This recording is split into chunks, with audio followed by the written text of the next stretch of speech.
আরে বাপরে, শুভেন্দু অধিকারী কি বললেন এটা হুমায়ুন কবিরকে নিয়ে। গত দুদিন আগে হুমায়ুন কবিরের বক্তব্যটা গোটা বাংলার মানুষ শুনেছে, আর সেটা এখন মুখ্যমন্ত্রী শুভেন্দু অধিকারীর কান পর্যন্ত পৌঁছে গিয়েছে। এইবার সেই নিয়ে আজ বিধানসভায় মুখ্যমন্ত্রী যেটা বললেন, শুনুন একবার কি বললেন এটা। নওদা বিধানসভার বিধায়ক মাননীয় হুমায়ুন কবিরের দুটি জায়গায় অত্যন্ত আপত্তিজনক, সাম্প্রদায়িক এবং সমাজ এবং রাজ্যের পক্ষে ক্ষতিকারক বক্তব্যের উপরে। প্রথমত, মাননীয় হুমায়ুন কবির যে বক্তব্য রেখেছেন, এই বক্তব্য আপনাদের কাছে আমি পড়ে শোনাচ্ছি। 26/6/2026 afternoon Humayun Kabir MLA Nowda AC, তিনি একটি উনার পার্টির মিটিং কাশীপুরে রেজিনগরে করেছেন। সেখানে তিনি বলছেন, এই যে অনামিকা ঘোষ সে ভোটে হেরে মনে করছে আমি এমএলএ, এখানে ভোটে হেরে বিজেপি মনে করছে আমি এমএলএ, এখানে এখন আস্ফালন করে বেড়াচ্ছে।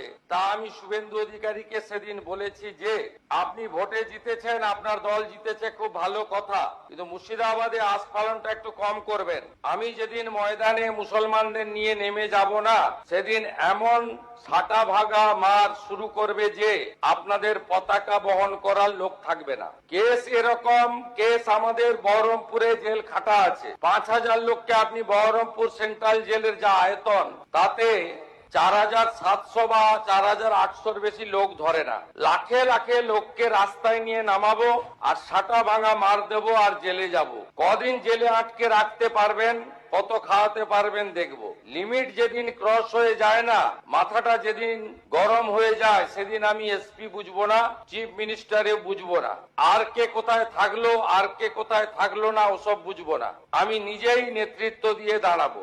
আমার মনে হয়েছে যে এনাফি জানাব, সময় এসেছে এই ধরনের লোককে সবক শেখানোর। আপনাকে আমি পরিষ্কার বলছি, মমতা ব্যানার্জি মুখ্যমন্ত্রী নন। আপনি দুর্বল মুখ্যমন্ত্রী পেয়ে যা খুশি করেছেন, যা খুশি বলেছেন।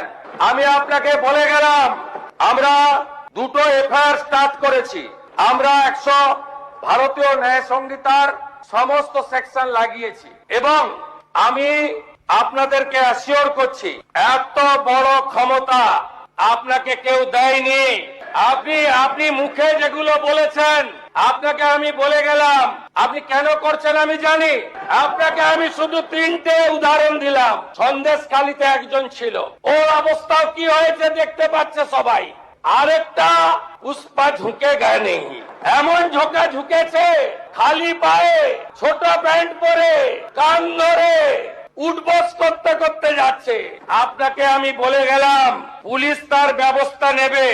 আর আমি 1 সপ্তাহ পরে মুর্শিদাবাদে যাচ্ছি, আমি প্রমাণ করে দেব ভারতবর্ষের সংবিধান আইন শেষ কথা বলে, কোন বাতেল আবাদ শেষ কথা বলে না।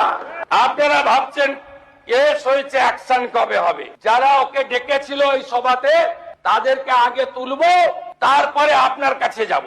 যা করার করব, আমি আশ্বস্ত করছি আপনাদের। আপনি ধরে রাখুন, এটা ওর শেষ বক্তব্য, ধরে রাখতে পারেন।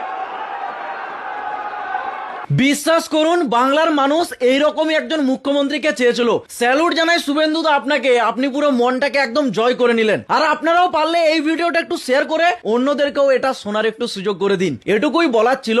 জয় শ্রীরাম।